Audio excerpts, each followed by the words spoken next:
भीलवाड़ा के लोकप्रिय विधायक आदरणीय विठल जी भाई साहब, भारतीय जनता पार्टी के जिलाध्यक्ष मेरे छोटे भाई प्रिय प्रशांत जी, रेलवे के सभी अधिकारीगण, उपस्थित सभी मेरे बुजुर्गगण, नौजवान साथियों, माताओं, बहनें, पत्रकार बंधुओं, जो भीलवाड़ा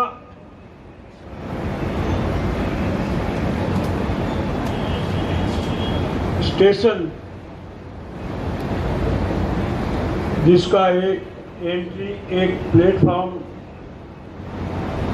और दूसरा आधा अधूरा बना हुआ, ये स्थिति थी 2014 में। और आज भीलवाड़ा की आबादी दोनों तरफ, रेलवे लाइन के दोनों तरफ बराबर बटी हुई है, तो दूसरी आबादी के लिए प्रयास हुआ और इधर से एंट्री मिली।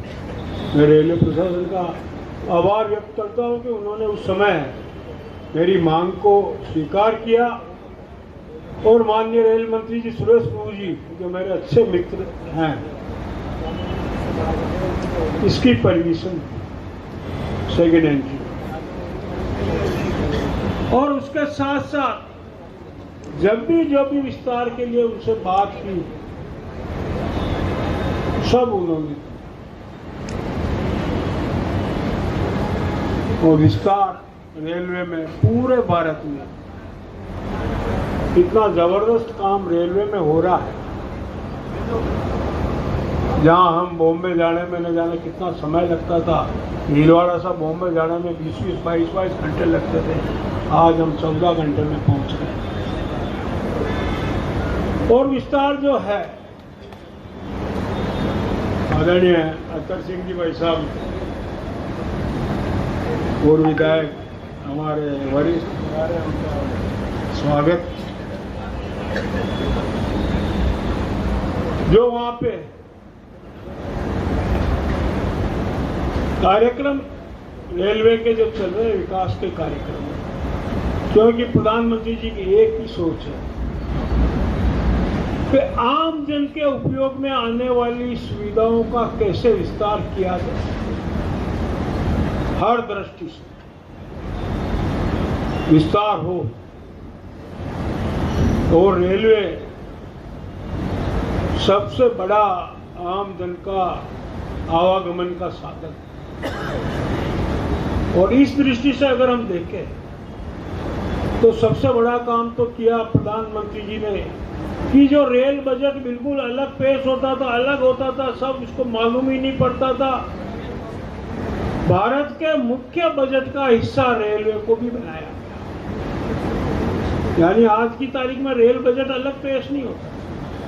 नहीं तो पहले जब आम बजट पेश होता था, उसके 2 दिन बाद या 2 दिन पहले रेल बजट पेश होता था, 2014-15 में जब इतना बड़ा परिवर्तन केवल इस वजह से किया कि इसके संसाधन पूरे जुट सके, पूरा विकास हो सके। और जैसे ही संसाधन मिलने लगे बजट से, अपने आप वो परिणाम आज प्रत्यक्ष रूप में दिख रहा है। नहीं तो पहले तो दिक्कत होती थी, कौन सी लाइन, हर बार ये होता था कि जहां का रेल मंत्री बन गया वहां तो लाइन हो गई और जहां का कोई नहीं बना वो रह गई। पर प्रधानमंत्री जी के कार्यकाल में इनका स्पष्ट निर्देश है कि पूरे भारत का विकास चाहिए, किसी भी राज्य हो, किसी भी सरकार हो, कोई भी हो, विकास पूरे भारत का चाहिए। और उसी दृष्टि से रेलवे के काम हो रहे हैं। और जो ऐतिहासिक काम माननीय प्रधानमंत्री जी ने किए, डिजिटलाइजेशन का, कंप्यूटरीकरण का, रेलवे की इलेक्ट्रिफिकेशन का, आज सोच भी नहीं सकते थे हम कि भाई ये रेलवे भीलवाड़ा से उदयपुर रतलाम तक इलेक्ट्रिक हो जाए, और आज हुई। और उसके साथ साथ, क्योंकि मैं जब 1996 में जब एमपी था, पहली बार बना था, उस समय स्वीकृत हुई थी यहाँ की ब्रॉडगेज की स्कीम। और अब आज की तारीख में भीलवाड़ा से चित्तौड़ तक दोहरीकरण भी स्वीकृत हो चुकी है और इसकी डीपीआर बन गई।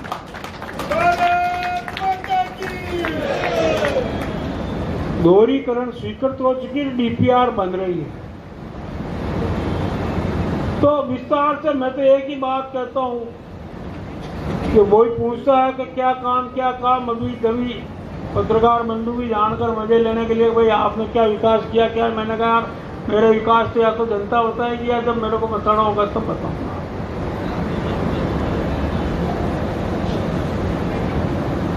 तो ये जो है मैं तो एक ही कहता हूँ कि एक तो 2014 का रेलवे का टाइम टेबल उठा के देख लो, एक आज का रेलवे टाइम टेबल उठा के देख लो, कितने समय की तो बचत हुई जाने में यहाँ से दिल्ली जयपुर, और कितनी ट्रेनें एक्स्ट्रा हुई।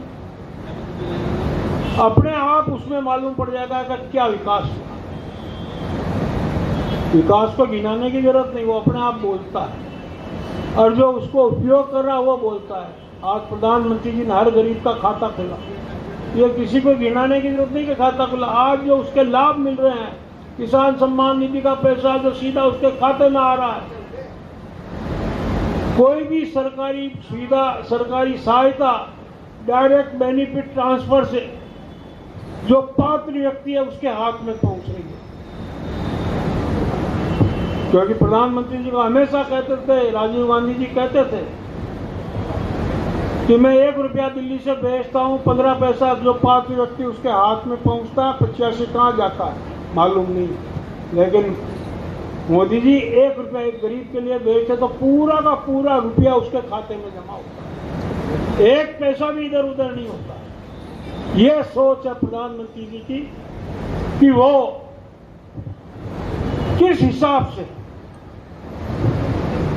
आम जन की, गांव में अंतिम छोर पर बैठे व्यक्ति की सेवा कर सके, उसी में निरंतर। आज कोरोना काल में वैक्सीन का निर्माण भी भारत में हुआ, विदेशों में एक्सपोर्ट हुआ, और जब दिक्कत आई तो गरीबों को 80 करोड़ गरीबों को मुफ्त में अनाज आज भी चाहिए। बात करते हैं ऐसा काम किसने किया, क्योंकि वो एक गरीब परिवार से आए व्यक्ति हैं और उनको मालूम है कि गरीब की वास्तविक दिक्कत क्या है, वो उन्होंने भुगती हुई है। और उसी कारण से जितनी भी योजनाएं वो उनके दिमाग में वो शुरू करवा रहे हैं, केवल और केवल एक गांव के अंतिम छोर पर बैठे हुए व्यक्ति को दिमाग में रख के उन योजना का निर्माण हो रहा। वो किसान सम्मान निधि हो, श्रम योगी मानधन योजना हो, अलग अलग तरह की न जाने कितनी स्कीमें उनकी चल रही है। अभी क्योंकि 10:50 पे माननीय प्रधानमंत्री जी वीडियो कॉन्फ्रेंसिंग के माध्यम से भारत के 500 स्टेशनों का अमृत रेलवे स्टेशन इस कार्यक्रम के तहत आज शिलान्यास करेंगे। तो मैं यही कि समय होने वाला है, मेरी वाणी को यही विराम देते हुए आप सभी पधारे, आपका बहुत बहुत आभार, धन्यवाद। और यही विश्वास दिलाते हुए, क्योंकि यहाँ की मैं जब आया था तो मेरे को 2-4 बातें मांगे बताई। एक तो ये प्लेटफार्म नंबर 2 और 3 पूरा कवर हो, इस बारे में भी मैंने चर्चा की। दूसरा 2 नंबर पे जो है कोच इंडिकेशन वाली है वो चालू हो, तो वो भी जल्दी ही 1-2 दिन में ही चालू हो जाएगी, हो गई बता रहे हैं। और जो भी आपके दिमाग में आए मेरे को बता सकते हैं आप। बहुत बहुत धन्यवाद। जय हिंद, जय भारत। धन्यवाद माननीय मुख्य अतिथि साहब। अब हमारे साथ में जुड़े हैं श्रीमान अत्तर सिंह जी भटाना साहब, भारतीय जनता पार्टी के संभाग प्रभारी अजमेर से।